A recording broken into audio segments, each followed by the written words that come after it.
She saved 15 people in less than an hour while senior doctors hesitated. And minutes later, 3 black SUVs rolled into the emergency entrance. Armed operators stepped out in flawless formation, and a United States Navy SEAL Admiral walked through the sliding doors, looked straight at the trembling travel nurse everyone had dismissed for weeks, and called her by a name that did not exist on her badge, Valkyrie. The coffee behind the nurse's station at Redwood Bay Medical Center had gone cold again, a faint brown ring circling the inside of the cup as Mara Kincaid stood near trauma bay, 3 counting hemostatic dressings with quiet precision. Her oversized blue scrubs hanging loosely from narrow shoulders, sleeves slipping over hands that trembled just enough for people to notice. She had been at Redwood Bay for just over 3 weeks, long enough for staff to label her competent but fragile, polite but forgettable, and Dr. Nathaniel Reeves, impeccable white coat, polished shoes, voice sharpened by confidence, made a habit of reminding her that this hospital did not need improvisation from travel nurses whose files read adequate under supervision. That morning he had corrected her for reorganizing a trauma cart. Her soft explanation about access speed and hemorrhage cut short with a cool reminder that she was there to follow systems, not redesign them. And she had nodded, snapped the thin elastic band around her wrist once, and returned the supplies exactly as instructed. At 10:42 a.m., the building shuddered with a concussive boom that rattled ceiling panels and silenced conversations mid-sentence. And through the ER windows a column of black smoke spiraled upward from the Harbor Ridge shipping yard, where a fuel line rupture had triggered an explosion and structural collapse. For 2 seconds Mara stopped being small. Her spine straightened. Her eyes swept the department in a rapid, tactical assessment, counting beds, oxygen ports, staff, blood units, exits. But then she forced her shoulders back down, let the tremor return, and resumed the posture everyone expected as the intercom crackled. Code MCI. Mass casualty incident. The first ambulance arrived within minutes. Then another. Then 5 more. And soon 15 victims flooded the emergency department in waves of ash, blood, and shock.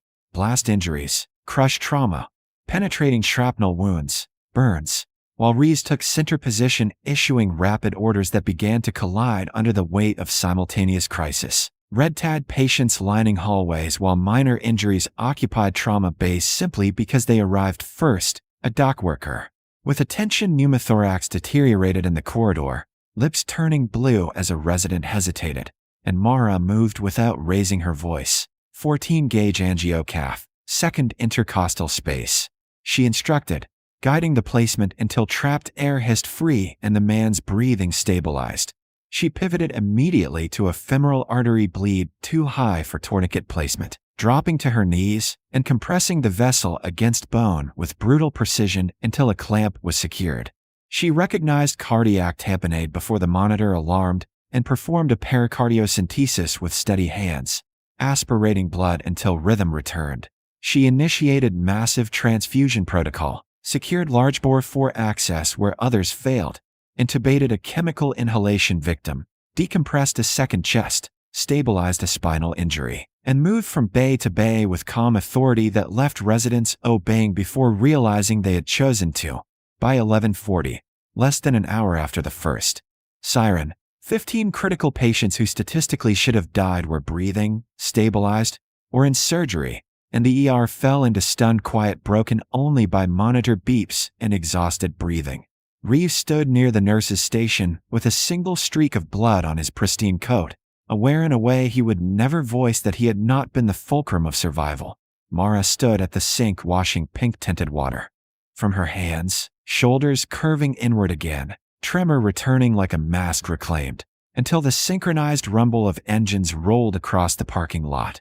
3 black SUVs parked in deliberate angles, doors opening in unison as armed operators stepped out scanning rooftops and entry points.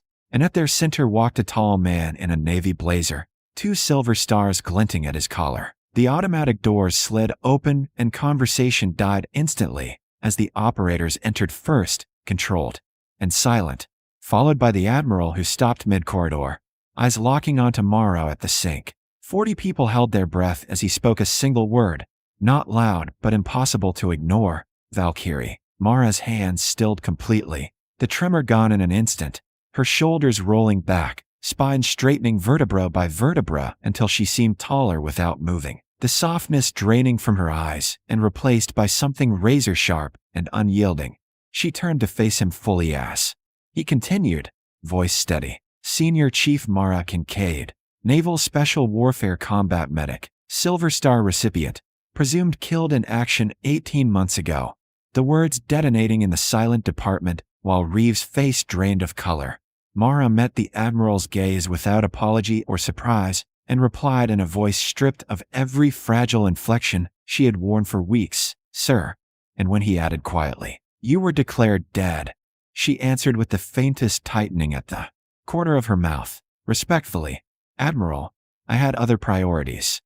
The emergency department remained frozen in stunned silence after the Admiral spoke her name, because once Valkyrie echoed through the corridor, the quiet travel nurse everyone had overlooked no longer existed.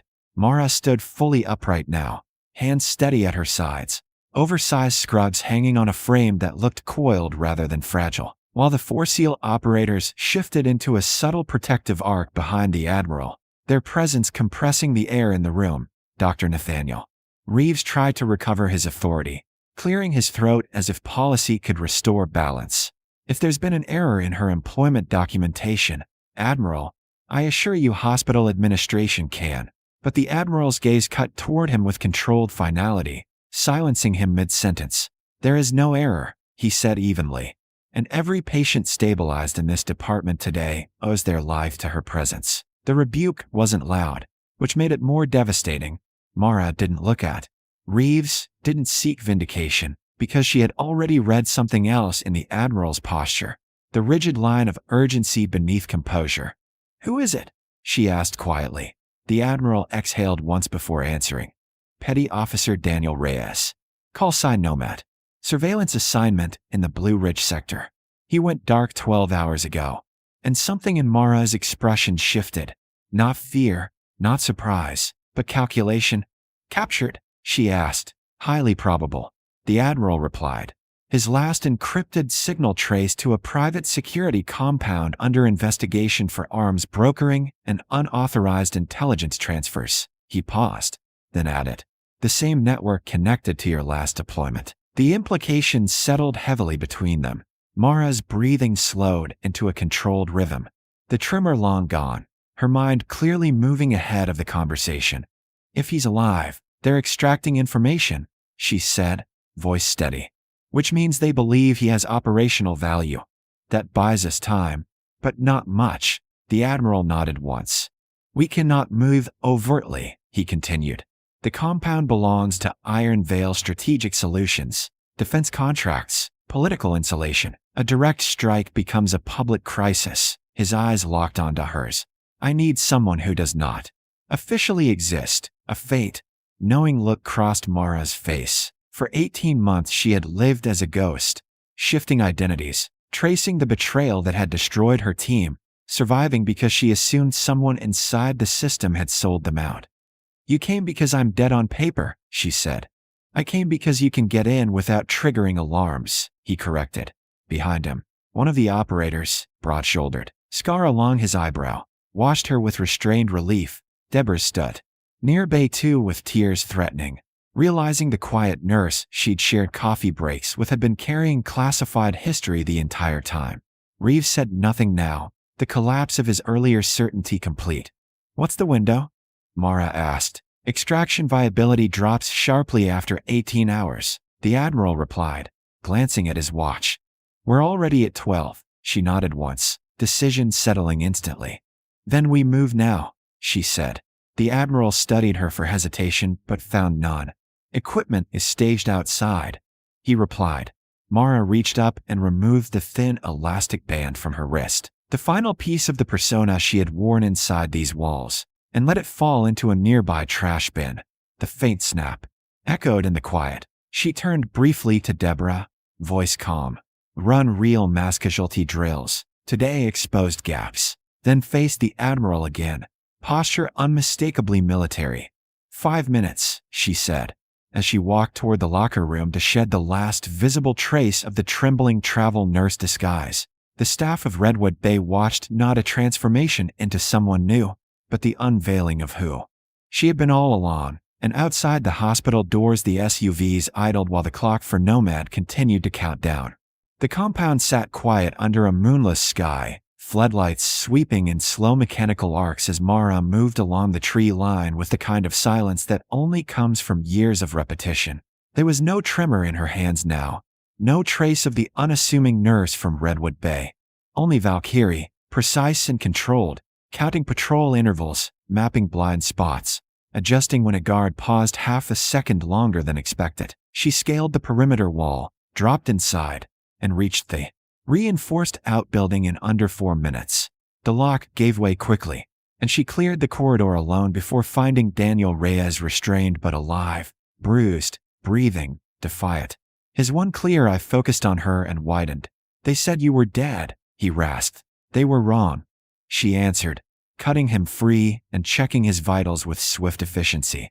Alarms triggered seconds later, the compound shifting into chaos. Boots pounding, shouted orders slicing through the night, but Mara moved with controlled aggression, neutralizing 2 threats, guiding Reyes through a maintenance corridor toward the south gate, where Overwatch support disrupted pursuit just long enough for them to break contact.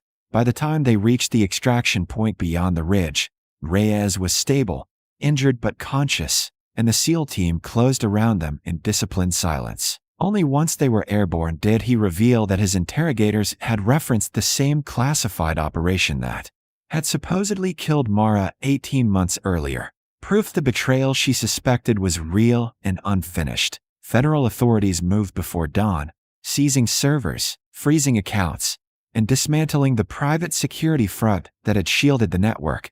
But Mara understood it was only the first fracture in something deeper.